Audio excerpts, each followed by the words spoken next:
What's up my sisters and brothers in scale? In the previous video I have built 1/35th scale Meng's Achzarit APC. It's a lovely model. After adding some textures and improvised stowage, it's time to paint it. Shall we start? Let's disassemble the model before. Just like this.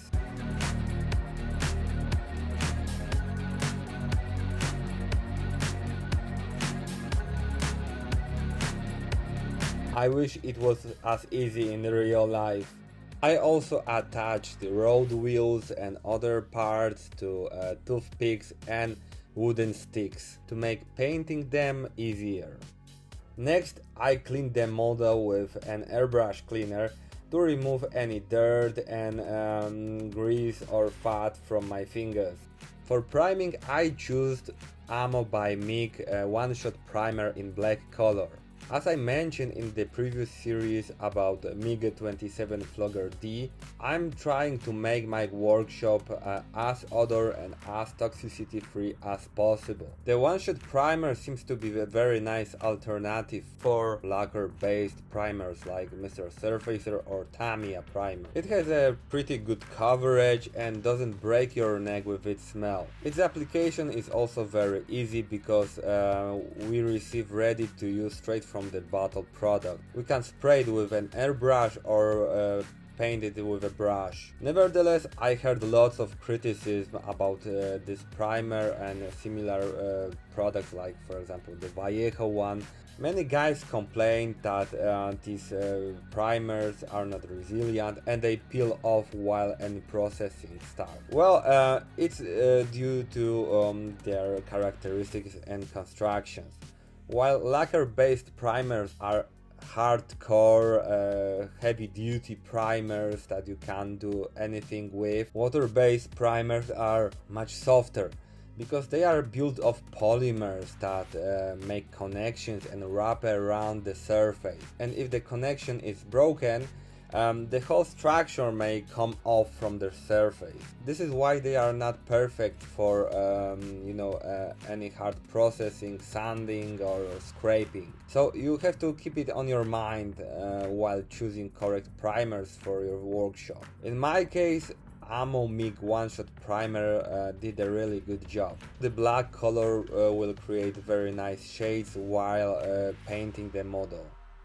Now let's talk about the color of the model. Meng suggests us this color, which is RAF camouflage beige. It looks very similar to early IDF Grey color. But when you look at pictures of Achzarits, it turns out that these vehicles are painted in dark grey IDF color or even IDF green.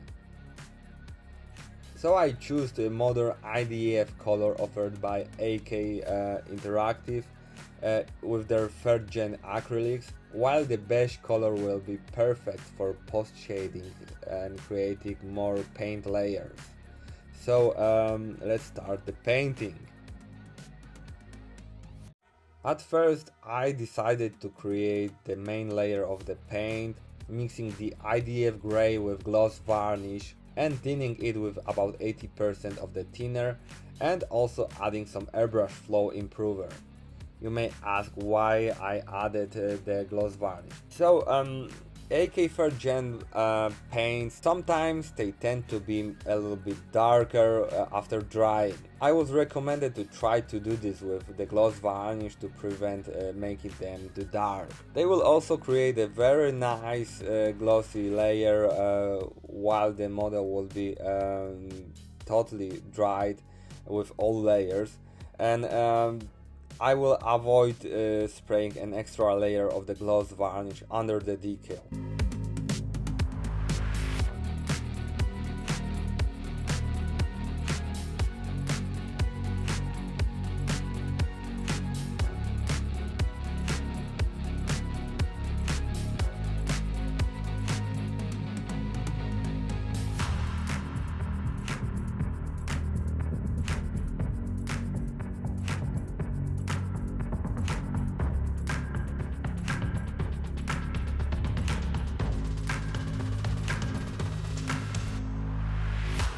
Then I decided to make the lower surface a little bit darker.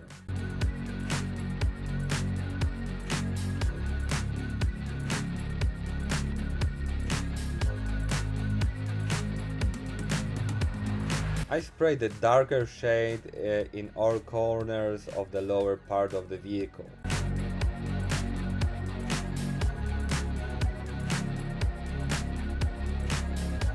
I also tried this technique known for the figure painters. I mean spraying the darker shade from below of the model to create some contrast and artificial shades.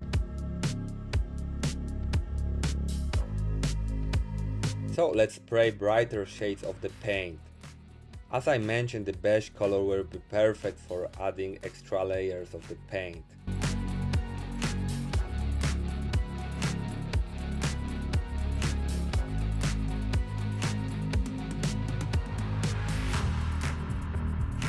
I'm started making the model brighter. Each brighter layer is sprayed on less surface, and the last shade, which is pretty bright, will be sprayed only the most raised elements. Please also mind that I still add the gloss varnish to the paint.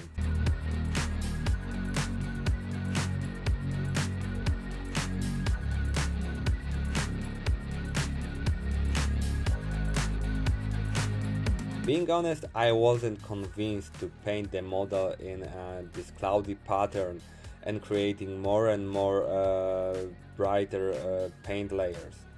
But in the end, I was pretty satisfied with this. You know,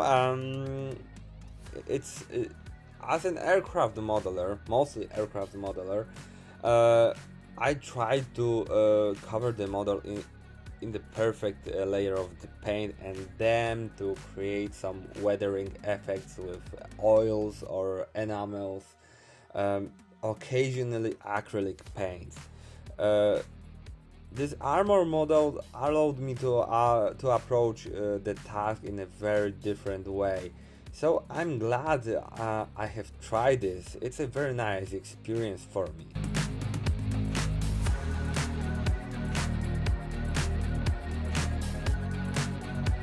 So, how do you like the effect? Thanks to the gloss varnish, the surface of the model is glossy and smooth.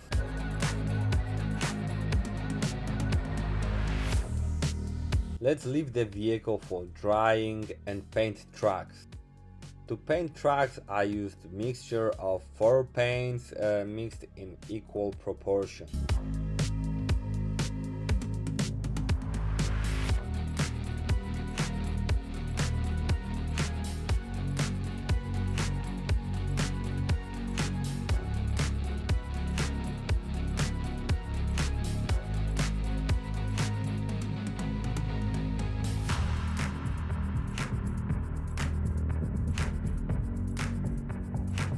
Now I started wondering if I managed to paint the model in a satisfying level, so maybe it's a good time to try this so-called airbrush pinwall. Meng shaders are perfect for this because these are ink-like paints to create artificial shades on the edges. So I decided to try it.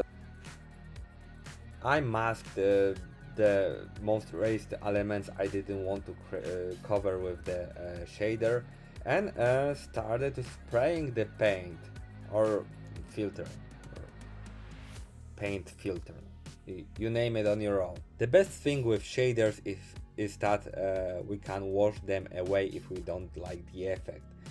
Of course, we have about 2 minutes to do this. After this they dry. So we can remove them only with the thinner or airbrush cleaner, damaging the surface. The model looks much sharper and many details just popped out from the surface.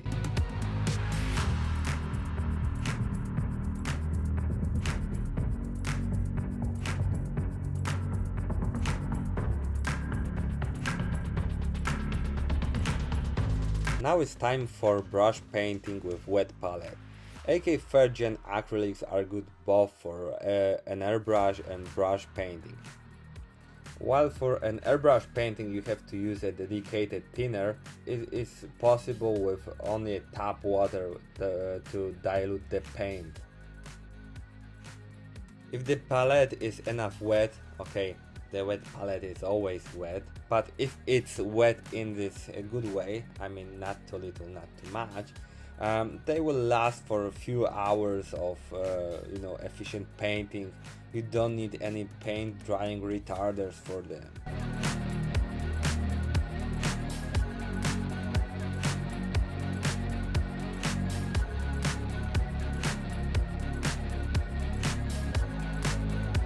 So now it's a good time to click the like button under the video, because it's a solid sign for YouTube that people like my content and my videos may be suggested for more scale modeling enthusiasts.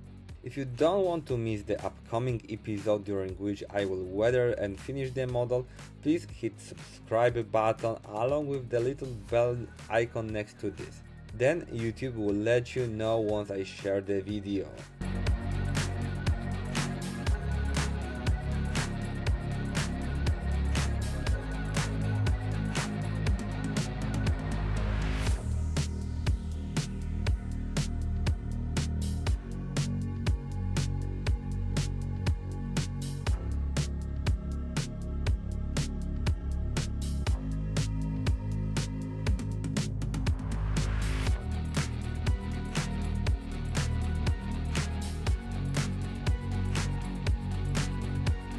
So let's come back to the stowage. I wanted to fit it to the upper ramp cover and to remove any gaps between plastic elements and the surface.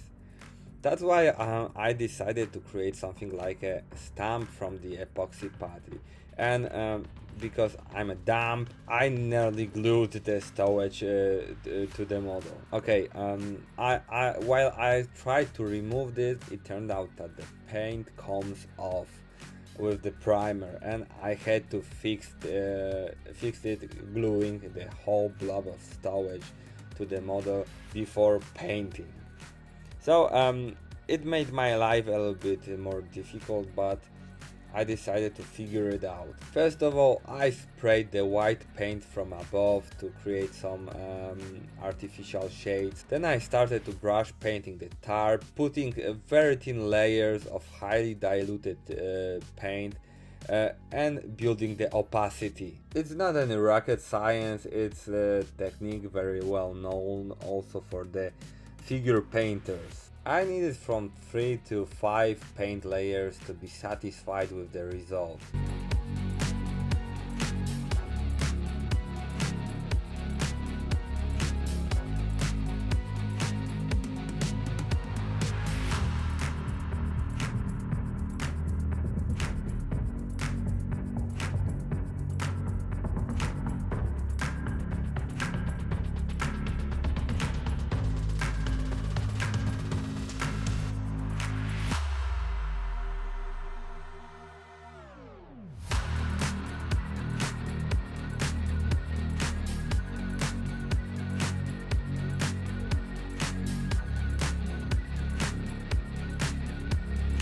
Later, I was forced to do some acrobatics to paint the stowage inside, but it's my bad. I could think before this, or as we call it in Poland, I had to drink the brewed by myself beer.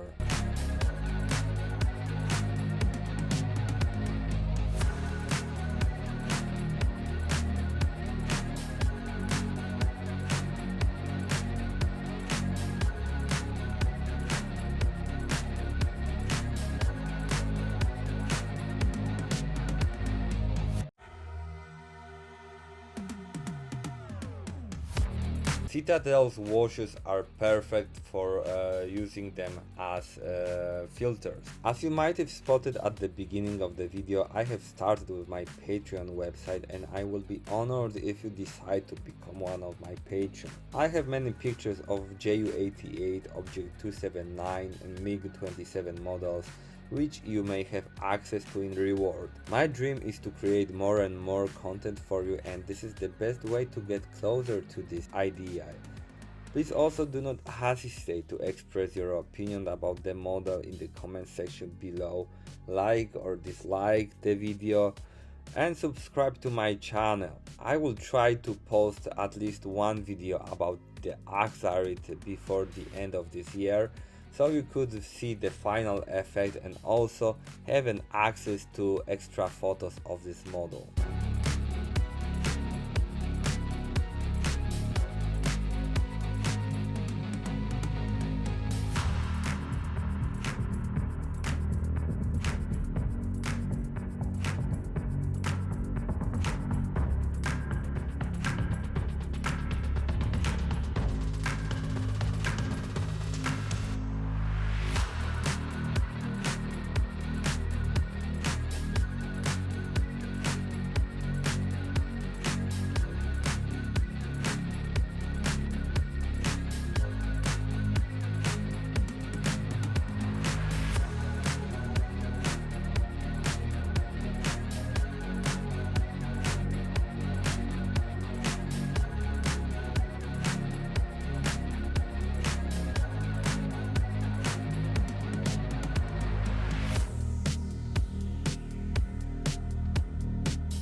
At the end of this video, let's talk about decals. Meng's decals are pretty thick and hard to remove from paper while soaking in water. Being equipped with decal solutions like, for example, microset and microsol is a must. Otherwise you may fall into some serious troubles. The decals won't conform well and the whole effect may be ruined with this. Luckily, I managed to complete this stage without any problems. Thank you my friends for watching. See you next time while I'll be weathering the model.